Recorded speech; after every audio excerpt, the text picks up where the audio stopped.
Bonjour à toutes et à tous. Restez connectés à notre canal, Flux Info et Documentaire, FID, votre référence essentielle pour l'actualité internationale. Vous y trouverez une variété de sujets couverts en continu, accompagnés d'analyses approfondies pour mieux appréhender les enjeux mondiaux. Je m'appelle Mademoiselle Mathilde Duval. Conseillère en communication et assistant consultant du Dr Ruben Manuel, consultant diplomatique, écrivain et sociologue, qui anime ce canal d'information. Avant-propos. Aujourd'hui, nous explorons un sujet qui nous concerne tous, notre âge. Documentaire grand format, enquête, histoire et décryptage. Qui, au XXIe siècle, connaît vraiment son âge? Imaginez un instant que l'on vous pose une question apparemment banale. Une interrogation fondamentale. Une interrogation que l'on pense maîtriser depuis notre enfance. Que l'on retrouve sur une multitude de formulaires administratifs ou médicaux. Quel âge avez-vous? Cette question est celle-ci, quel âge avez-vous? Que l'on réponde 20, 50 ou même 99 ans, elle soulève des réflexions profondes sur notre existence humaine. En 2026, des individus comme Pierre, Paul ou Justine pourraient déclarer avoir respectivement 25, 62 ou 90 ans. Mais est-ce leur âge réel? Ou officiel? Mais cela nous amène à nous interroger sur l'âge de figures emblématiques comme Moïse, qui a vécu il y a plus de 3000 ans. Bien avant nos systèmes de temps. Bien avant l'établissement des calendriers gréco-romains et des systèmes religieux qui régissent notre compréhension contemporaine du temps et du monde actuel. L'éternité ne se compte pas en jours, mais en cycles de sagesse que les anciens savaient lire dans le mouvement des marées et des astres célestes. De même, quel âge pouvait avoir Noé durant l'ère du déluge universel, à une époque où les calendriers romains n'étaient pas encore en place? Une énigme biblique. Les âges des patriarches, selon la version hébraïque massorète, sont fascinants. Adam 930 ans, Seth 912 ans, Mathusalem 969 ans. Des records de longévité. Adam, Enoch, Noé, Seth, Kénan, Sem et Mathusalem ont vécu des siècles. Sur quel calendrier s'appuyait-il à cette époque lointaine? Une question de foi. Adam, Enoch, Noé, Seth, Kénan, Sem et Mathusalem ont vécu des siècles. Sur quel calendrier s'appuyait-il à cette époque lointaine? Une question de foi. Ni le calendrier musulman, ni l'hébraïque moderne n'étaient en place. Sur quoi reposait alors la mesure de l'existence humaine? Un vide historique béant. Comment ne pas évoquer les Mayas et leur cycle cosmique complexe? Eux aussi mesuraient le temps par des roues engrenées sur l'infini des cieux stellaires. Le calendrier chinois, lunisolaire, cherche l'harmonie entre le ciel et la terre depuis des millénaires. Une autre vision de l'âge et de l'appartenance au monde. Alors que les calendriers issus de Jules César, du pape Grégoire ou du monarque Édouard VII n'existaient pas encore? Une question de foi.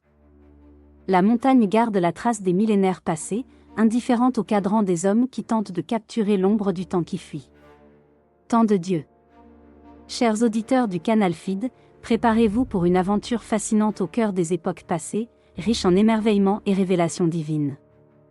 Ce voyage promet d'être une source d'émerveillement, s'appuyant sur des ouvrages ésotériques, religieux ou traditionnels. Récit captivant. Ce contraste avec l'espérance de vie courte de l'homme moderne nous oblige à réfléchir sur les évolutions de notre existence à travers les cycles de la vie. Ce parcours nous permettra de réfléchir sur les évolutions de notre existence et sur les leçons de ces récits ancestraux.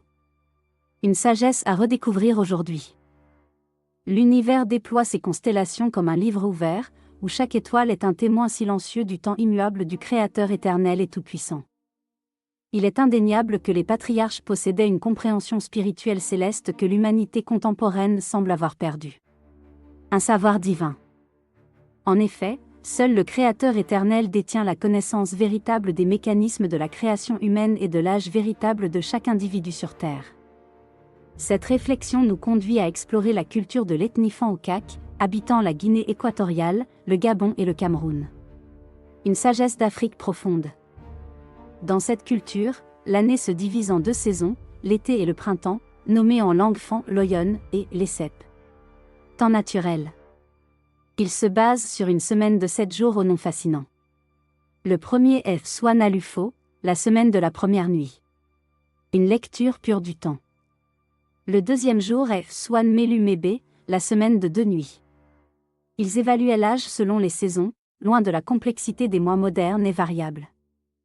Le rythme de la Terre bat au cœur des nuits étoilées d'Afrique, là où l'homme se souvient qu'il appartient au cycle de la vie sauvage, pure et sacrée. Pourquoi compliquer les choses lorsque la simplicité offre l'harmonie? La sagesse Fan nous invite à réfléchir sur notre propre rapport au temps. Pourquoi cette complexité? Le temps n'est pas seulement une mécanique, il est aussi une manière d'habiter le monde. Une lecture directe de la nature et de ses cycles sacrés et éternels.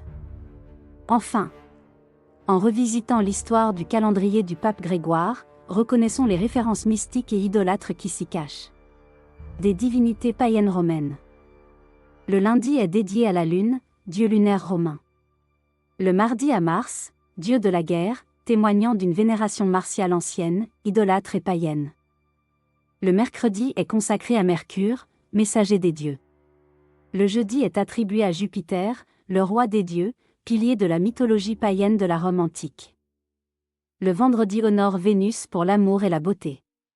Le samedi est pour Saturne, dieu de l'agriculture. Enfin le dimanche, jour du soleil, de lumière et de vitalité. Les dieux de pierre s'effacent devant la lumière éternelle du Créateur, laissant derrière eux les noms de jours qui ignorent désormais leur origine purement profane. Cette structure révèle une fusion du sacré et du profane dans notre quotidien. Une manière de situer les jours et les générations à travers l'histoire des hommes. Pourtant, le Deutéronome adresse une mise en garde solennelle: veillez sur votre âme contre la tentation de se détourner vers les cieux. Un avertissement divin. L'Éternel avertit que se prosterner devant le soleil, la lune ou les étoiles est réprouvé. La véritable adoration doit être réservée à l'Éternel seul, notre Créateur. Dans la lumière éternelle du Créateur, les astres ne sont que des témoins, et non des maîtres, de la destinée humaine qui s'écrit chaque jour dans l'âme. Morale de l'histoire, quel âge avons-nous vraiment? Nous sommes souvent réduits à une date, un nombre inscrit sur un document officiel. Une simple convention sociale. Si nous ne mesurons pas le temps pareillement, parlons-nous du même âge? L'âge devient alors moins une évidence qu'un langage. Une naissance, plusieurs dates possibles. Le pas de l'homme résonne sur les pavés de l'histoire, une marche cadencée par des instruments qui tentent en vain de mesurer l'insaisissable élan vital. Les civilisations cherchent à organiser le temps, récolte, fête, règne. Chaque calendrier traduit une vision du monde unique et une manière d'habiter le temps. Certains se fondent sur le soleil, d'autres sur la lune. Les années bissextiles corrigent les écarts. Une quête de concilier ciel et terre depuis toujours.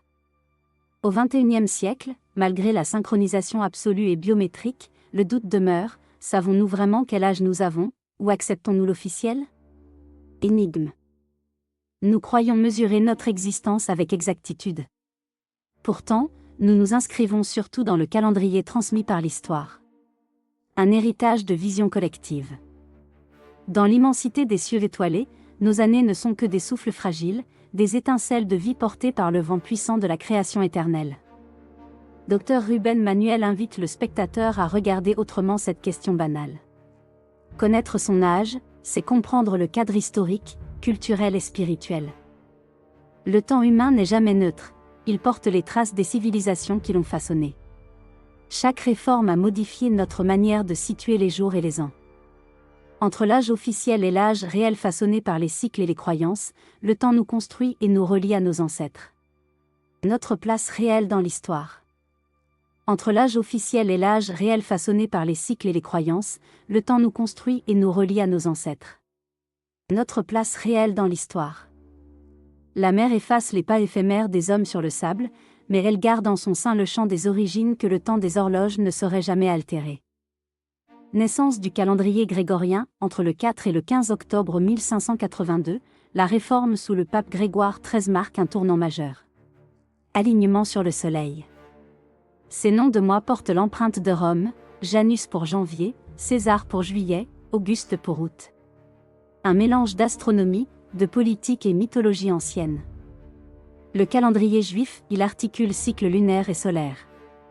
Il compte 12 mois aux fonctions liturgiques et historiques précises. Sagesse ancienne, sacré et pur. Ce calendrier fait avancer les mois par rapport au solaire. Le temps devient mémoire spirituelle et rapport vivant au sacré pour toute une communauté. Fidélité absolue.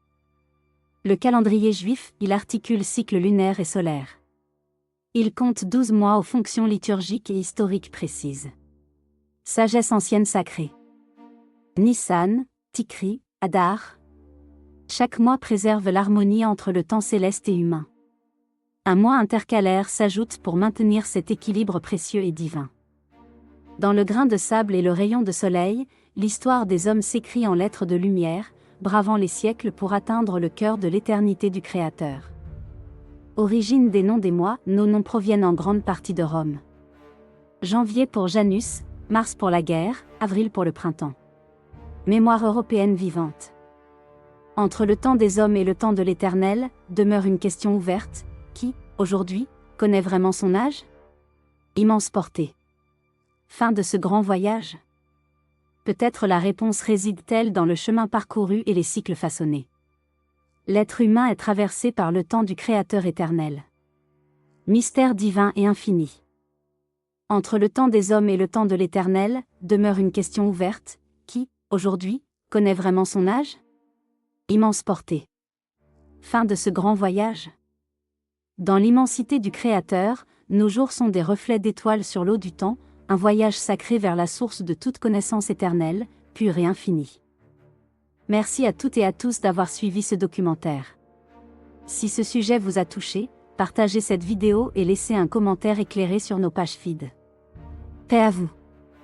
Aimez et abonnez-vous pour continuer nos réflexions sur la mémoire, la famille, la spiritualité et la santé. Pour ne rien manquer de nos actualités mondiales sur le canal Feed. À très bientôt sur Flux Info et tes documentaires, pour de nouveaux décryptages. Que la sagesse du Créateur vous guide dans chaque cycle de votre vie. Fin du documentaire Feed.